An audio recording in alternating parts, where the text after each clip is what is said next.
Olá, esse mês, como Alcance Curitiba, nós queremos abordar um tema tão importante que é a prevenção do diagnóstico do câncer de mama. E hoje eu estou aqui com a minha convidada, eu gostaria de apresentar ela para vocês, a doutora Valesca. E a doutora Valesca vai falar um pouquinho da especialidade dela, da experiência dela nesse nosso bate-papo hoje. Olá, meu nome é Valesca, sou médica ginecologista e obstetra, sou especialista em ginecologia endócrina. Então, eu trabalho bastante com mulheres na transição da menopausa e pós-menopausa, faixa etária dos 40, 50 e depois, né? Que a gente acaba vendo bastante câncer de mama, então é super importante falar desse assunto. Seja bem-vinda. Obrigada, pastora. Doutora, qual a importância, você acredita, da igreja abordar esse tema em relação à prevenção do diagnóstico do câncer de mama? Muito importante para a gente lembrar as mulheres da igreja que nós somos templo do Espírito Santo, então nós temos que cuidar do nosso corpo e como igreja e nosso papel relevante na sociedade, nós falarmos de um assunto que é tão importante como sociedade, como mulheres, lembrar do câncer de mama. Existe, na verdade, um mês específico, né, para falar em relação ao câncer de mama. O porquê existe o outubro foi o mês escolhido para abordar em relação à prevenção do diagnóstico do câncer de mama? Já é um mês escolhido há muitos anos e o enfoque principal do mês é o diagnóstico precoce. É essa prevenção secundária da doença, né? A gente descobrir a doença o quanto antes. E por quê? Porque é o tipo de câncer mais prevalente nas mulheres e mundialmente é o que mais mata. Então, a gente tem que falar sobre diagnóstico precoce. E é assustador, né, doutora? Porque todo mundo tem um amigo ou um parente ou alguém tão próximo que a cada ano que passa ou perdeu alguém ou sabe de alguém tão próximo que tá com diagnóstico de câncer de mama. E se torna às vezes até meio assustador e às vezes a gente começa a pensar e é uma pergunta que eu tenho para fazer para você em relação à prevenção. A prevenção, ela pode ser dada de outras maneiras? Existe algum outro tipo de prevenção? Como é que funciona isso? Você pode compartilhar um pouquinho com a gente? Claro. Quando a gente fala de câncer, existem fatores que a gente às vezes não pode mudar, como a idade que a gente menstrua, ou da menopausa, ou exposição a hormônios, mas existem sim fatores que a gente pode mudar, que é principalmente relacionado ao estilo de vida, né? Nosso estilo de vida influencia muito nas manifestações genéticas, então aquilo que você se alimenta, consumo de álcool, atividade física. Então, se você tem um estilo de vida equilibrado, pode muito auxiliar na prevenção de qualquer tipo de câncer. E existe uma idade específica ao qual eu preciso tomar cuidados nesse sentido? Além disso que você falou em relação à questão da prevenção, existe algumas outras formas que eu posso me prevenir, me cuidar, me precaver para que isso não aconteça? Sempre o quanto antes melhor, né? Então ali, já na idade da adolescência, né, você ter bons hábitos de vida e ir acumulando isso ao longo da vida, porque é uma questão de disciplina, né? Então se de repente lá nos 40 você não tinha bons hábitos e agora eu vou ter bons hábitos, é mais difícil. Então se você já traz isso com você desde nova, é melhor. A gente falou sobre a prevenção, agora eu gostaria de perguntar para você em relação à importância do rastreamento e como isso é feito. Perfeito. O rastreamento é exatamente isso, é o diagnóstico precoce. Porque quando você diagnostica o câncer precocemente, você reduz mortalidade, você aumenta as opções de tratamento para aquela paciente e você diminui algo que a gente chama de morbidade também. Então você faz uma cirurgia menor, menos tratamentos adjuvantes, então a paciente ela sofre menos durante o período de tratamento. E é importante a gente lembrar que é feito com a mamografia. Muitas pacientes no consultório falam, mas doutora, tem que ser a mamografia, é tão desconfortável. É a mamografia, o exame importante, porque é ela que mostra as pequenas calcificações, que são alterações que aparecem antes de um nódulo. Então esse é o diagnóstico precoce, né? Então com a mamografia, a partir dos 40 anos, porque aproximadamente 40% dos cânceres é antes dos 50 anos, então é importante começar a partir dos 40 anos, todos os anos. Às vezes algumas pacientes perguntam, mas pode ser a cada 2 anos? Não, é importante fazer anual, que viu-se que quando aumenta para 2 anos, pode ter chance, às vezes, de pegar um tumor mais avançado e de maior tamanho. E até os 74 anos, que foi uma mudança que a gente teve esse ano, né? Que como a expectativa de vida da mulher tem aumentado muito, o rastreamento aumentou também. Em relação ao autoexame, né? Existe uma forma que eu posso realmente estar prestando atenção em alguns sinais ali do meu corpo para que eu possa buscar ajuda? Você teria alguma dica para passar para as pessoas que estão nos vendo agora? Claro, perfeito. A gente não usa muito mais o termo autoexame porque existia como que faz e tal, mas acho que é o prestar atenção, assim, principalmente mulher, né? Às vezes a gente sai do banho, vai passar um creme, poxa, já fica ali de frente ao espelho. Então presta atenção nas mamas. Vê se ambas estão simétricas, né? De mesmo tamanho, mesmo formato. Se a pele ali tá fina, tá certinha, não tem nenhum enrugado específico ou um vermelhidão. Mamilo é muito importante também se ele não tá retraído. Ou se às vezes, poxa, você chega em casa, vai tirar ali, né, a roupa, percebe que tá molhado dentro do sutiã, alguma secreção espontânea, assim. Então, sempre prestar atenção ao seu corpo, e mulher, principalmente assim, depois do banho, já aproveita, dá uma olhadinha, que qualquer coisa que chame atenção, doutora, socorro. Ok, a pessoa foi lá, fez a mamografia, existe uma preocupação muito grande que nós, mulheres, às vezes somos meio que detetives, né? Você tá ali, chegou o resultado ali, você vai ver no Dr. Google. Qual é a sua orientação em relação a isso? Ou muitas vezes ela tá ali fazendo exame e ela pede até para a pessoa que está examinando ela ali, na hora de fazer a mamografia, ou até mesmo uma ecografia aqui, né, do seio para ver, e ela já quer que a pessoa que está examinando ela ali já... O que tem? Tem alguma coisa errada em relação a isso? O que você está vendo?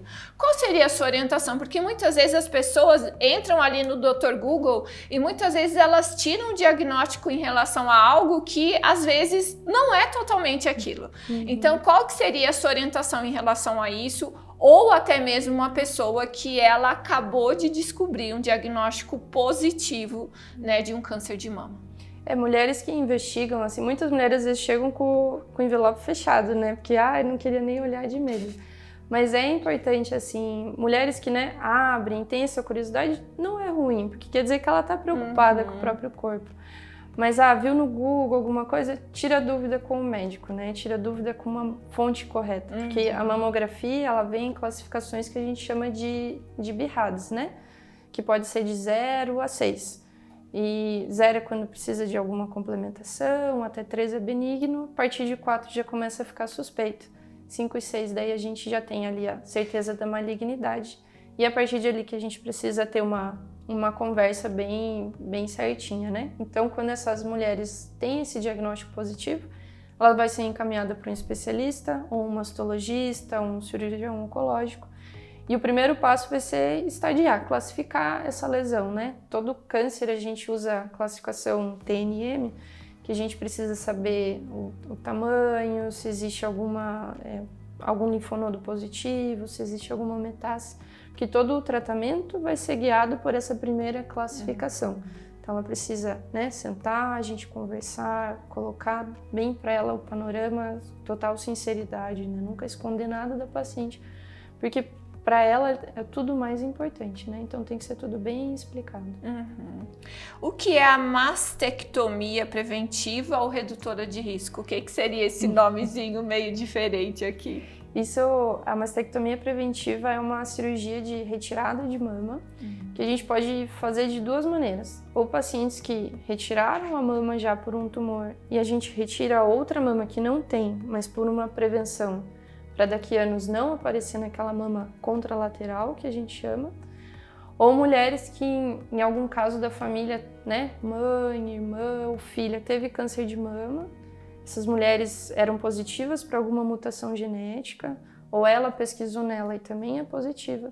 E é conversado com o médico. Existem duas opções. Ou ela fazer um rastreamento, no caso ela usa a mamografia e um exame a mais, geralmente a ressonância, né, num curto, né, num espaço de tempo menor, ou às vezes essas pacientes têm a vontade mesmo de retirar a mama, a gente chama de prevenção. Não é 100%, às vezes podem ficar pequenas células ali, mas é uma maneira que às vezes as mulheres preferem. Ah, não, tem a mutação conhecida, tenho medo de lá na frente acontecer alguma coisa, aí ela retira a mama, as duas. Uau! É traumático, por isso que algumas mulheres às vezes preferem seguir num rastreamento ali com mamografia e mais algum exame do que se submeter a uma cirurgia assim que é bem redutora. E qual seria o seu conselho em relação a isso? Porque assim, a gente falar de, desculpa até a palavra, se mutilar, né? Porque a pessoa vai tirar as duas mamas. É bem importante, a gente sempre quando fala em câncer é multidisciplinar, são várias especialidades. E tem a especialidade que é o oncogeneticista, que ele vai fazer esse padrão de mutações com a paciente. Então a gente saber exatamente quais são as mutações, porque existem umas que são mais perigosas que outras. Então ter bem esse panorama com a paciente, a idade do familiar que teve, quanto mais jovem, mais agressivo. Então tem que ser algo bem multidisciplinar e bem conversado. E a decisão é sempre da paciente, né? A gente coloca todas as opções e se ela tem receio na frente, a gente, né, opta o que ela optar. Respeita a escolha dela. A escolha da paciente. Ok. O câncer de mama também afeta o homem? Afeta. É menor, aproximadamente 1% dos cânceres de mama acontecem em homens, mas pode acontecer. Então a gente fala assim, é a mesma coisa que as mulheres, né? Prestar atenção. Porque às vezes o homem, né, já assim, se enxuga, põe roupa e não presta muita atenção no corpo. Então muitas vezes são casos em que já chega muito avançado, né? Com, né, nódulos grandes e já metástases. Então sempre prestar atenção. Poxa, ali na pele tem algum repuxado, saindo alguma secreção, ou percebeu algum caroço, já conversa com a esposa, vai no médico, dá uma olhada, que pode acontecer realmente.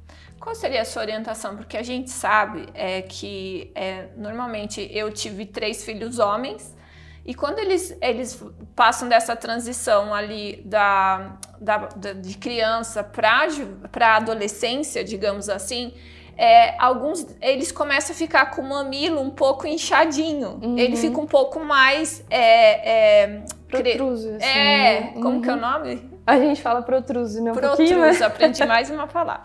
Ele fica mais protruso de um lado e tal. É de se preocupar, de procurar talvez um pediatra para fazer um exame. É possível, às vezes, um adolescente, sei lá, ter talvez até um tumor ali, pode ser um câncer de mama. Qual seria a sua orientação para as mães? Essa alteração é normal, né? Porque quando eles passam por essa transição, é toda uma produção hormonal nova. Homens também têm hormônios femininos, claro, em menor quantidade, então há um estímulo ali também. Mas o que a gente se preocupa mais é porque fica ali, né, mais gordinho, vamos dizer assim, mas se aparecer um nódulo, alguma coisa, você consegue delimitar bem. Então, quando você pega ali a região da mama, ela é gordinha. Então, você não sabe exatamente onde começa, onde termina. O nódulo não, é como se fosse um feijãozinho ali. Você consegue distinguir bem aonde ele tá, né? E em relação ali ao mamilo, seriam mais retrações, né? Porque se tiver alguma lesão invasiva, então ela puxa o tecido. Então, são mais alterações assim que preocupam. Doutora Valesca, nós falamos bastante sobre prevenção do diagnóstico de câncer de mama, mas de acordo com o INCA, esse ano foram 75 mil novos casos de câncer de mama. Para quem está vivendo essa realidade, qual seria o seu conselho? Calma, né? Para muitas mulheres que viram esse vídeo, se preocuparam, mulheres que estão com esse diagnóstico recente, primeiro passo, né? Procurar um especialista, um bom especialista. Ele vai conversar, vai classificar ali, né, toda a lesão, vai conversar com você sobre o tratamento. Tenha uma rede de apoio, familiares, amigos, né, que possam passar por esse momento junto com você. Mantenha seus bons estilos de vida, isso também auxilia muito durante o tratamento e a resposta do tratamento. E creia que Deus está no controle de toda a situação, Ele continua sendo Deus e Ele cuida de você o tempo todo. Obrigada, doutora Valesca. Obrigada pela sua participação. Foi muito precioso, né, para a gente saber e realmente como igreja entender que esse é o nosso papel também. Né? Nós precisamos ser reverentes a Deus, mas relevantes também na sociedade. né? E eu quero agradecer a sua presença. Obrigada. Muito obrigada. Obrigada pelo convite. E eu quero deixar um recado para você. Às vezes você que descobriu um diagnóstico agora e está enquadrada dentro desses 75 mil novos casos, vai que você é uma dessas pessoas. E eu quero dizer para você que câncer de mama tem cura sim. E eu creio que a cura pode chegar na sua vida, o Senhor pode tocar a sua vida. E quero deixar um conselho para você também, né? Procure um médico, vá fazer os exames, procure fazer, né, a sua mamografia e se prevenir. Existe também a questão da prevenção e eu espero que você possa ser uma pessoa que cuide também da sua saúde. Que Deus abençoe você.